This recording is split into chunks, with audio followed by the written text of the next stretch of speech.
இப்போ தாளகம் பண்ணி காட்ட போறேன். வந்து திருவாதிரை எல்லாம் பண்றதுக்கு செலவா இது மாதிரியும் பண்ணுவா.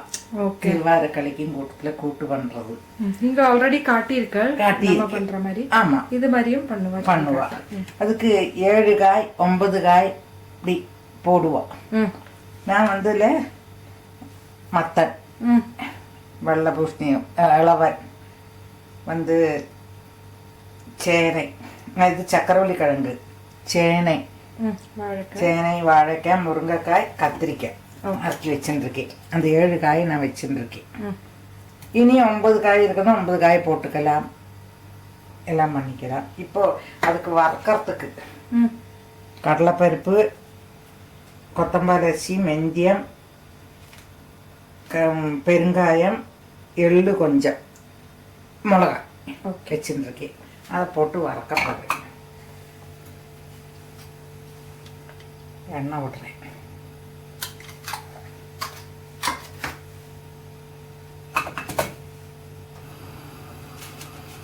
பெருங்காயம் போடுறேன்.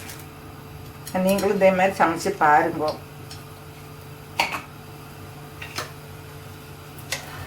பெருங்காயம் பொரிஞ்ச பின்ன இது கொஞ்சம் தான் உள்ளதுனால எல்லாத்தையும் ஒன்னிச்சு போட்டுக்கலாம். இல்லைன்னா நிறைய வேணும்னா எல்லாம் தனித்தனியா வறுத்துவோங்க.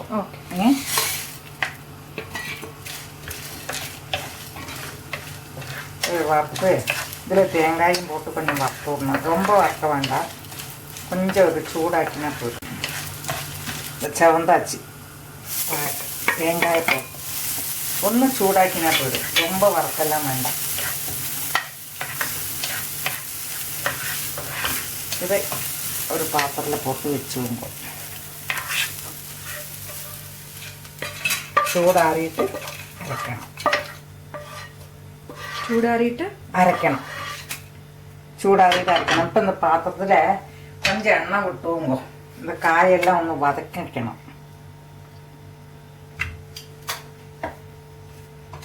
இந்த எல்லா காயும் போடுறேன் வதக்கிறதுக்கு.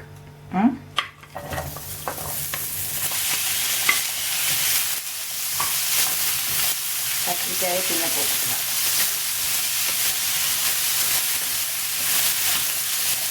ஒன்று நல்லா வதங்கின பின்ன அது ஒரு இதுக்கு வந்து நல்ல பெரிய நெல்லிக்காயோളം புளி எடுத்துவோங்க. புளியை கரைச்சி வச்சுட்டு இது வதங்கின பின்ன அந்த புளியை விட்டு மஞ்சப்பொடி போட்டு வேடிக்கலாம். இது நல்லா ஒரு வதங்கியாச்சு. இப்போ அந்த புளி கரைச்சி வச்சுருக்கேன், அதை விட்டுக்கிறேன். இப்போ எத்தனை புளி எடுத்துருக்கேன்? இது நல்ல பெரிய நெல்லிக்காயோളം ஒரு புளி எடுத்து இந்ததுக்குள்ளது அதை விடுறேன்.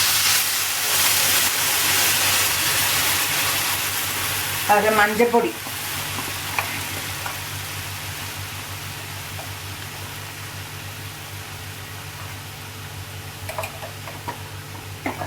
உப்பு வேண்டது பார்த்து போட்டுவோங்க. கொஞ்சம் கழிஞ்சிட்டு கத்திரிக்காயை போட்டுக்கலாம். இந்த பாதி வந்த பின்ன கத்திரிக்காயை போட்டுக்கலாம். இது வேகட்டும். இதை வந்து திறக்கிறேன். வெந்தாச்சு காயை. இப்போ இந்த கத்திரிக்காய் வெள்ளத்தில் நறுக்கி போட்டு வச்சுருக்கேன், அதை போடுறேன். எனக்கு அது வேகணுமே, இது ஒரு 10 நிமிஷம் வேகணும். இந்த கத்திரிக்காய் அது வேகட்டும். முன்னாடியே போட்டால் வேகம் வெந்து போயிடும் சொல்லித்தான் போடுறேன். இப்போ இது வெந்தாச்சு. எல்லா காயும் நல்லா வெந்தாச்சு. அதில் பருப்பு, துவரம் பருப்பு வேக வச்சிருக்கேன், அதை விடுறேன்.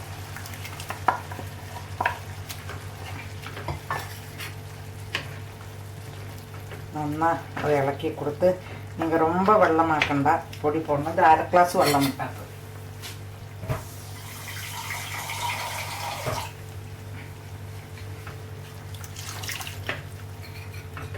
இது நல்லா தழைச்சது அந்த பொடியை போட்டு திளப்பிச்சு இறக்கி விடணும். அந்த வறுத்து வச்சிருக்கீனே அதையெல்லாம் பொடிச்சுட்டு வந்திருக்கேன், அதை பொடிச்சு வச்சிருக்கேன். இதை இதில் போட்டு கலக்கணும்.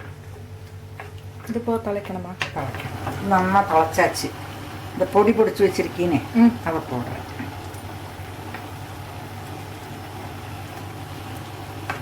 നന്നായി എല്ലാം ചേർത്തിളക്കി തള വന്നതും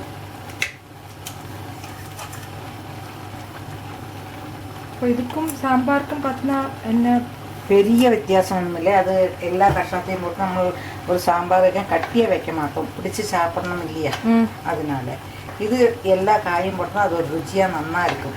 அந்த புளியோடு சக்கரவள்ளி சேனை எல்லாம் சாம்பாருக்கு போட மாட்டோம். ஆமாம், அதோட இதில் சுவாது வரது ஒரு டிஃப்ரெண்ட்டாக இருக்கும். இது அப்போதை அணைச்சி விட்றேன். ஓகே, ரெடி ஆயிடுச்சு இது. ஆமாம், இது சூடாகிறதுக்குள்ள உங்களுக்கு கரெக்டாக எடுத்து விடுறதுக்கு மாதிரி இருக்கும்.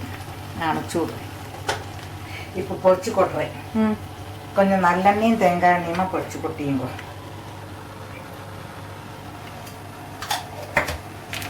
இந்த கடுகு வெடிக்கிறது, அது கொஞ்சோண்டு பெருங்காயத்தூள் போட்டுவோங்க, அந்த வாசனை நல்லா இருக்கு. கருவேப்பிலையும் மிளகாயும் போடுறேன்.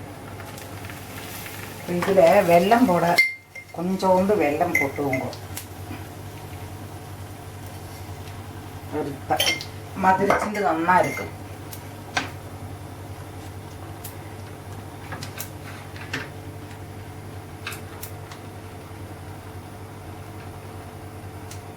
அந்த பொரிச்சு கொட்டினது போடுறேன்.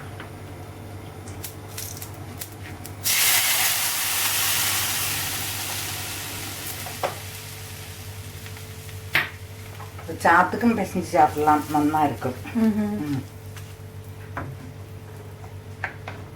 ஓகே, ரெடி ஆயிடுச்சு. ரெடி ஆயிடுச்சு. சூப்பர்.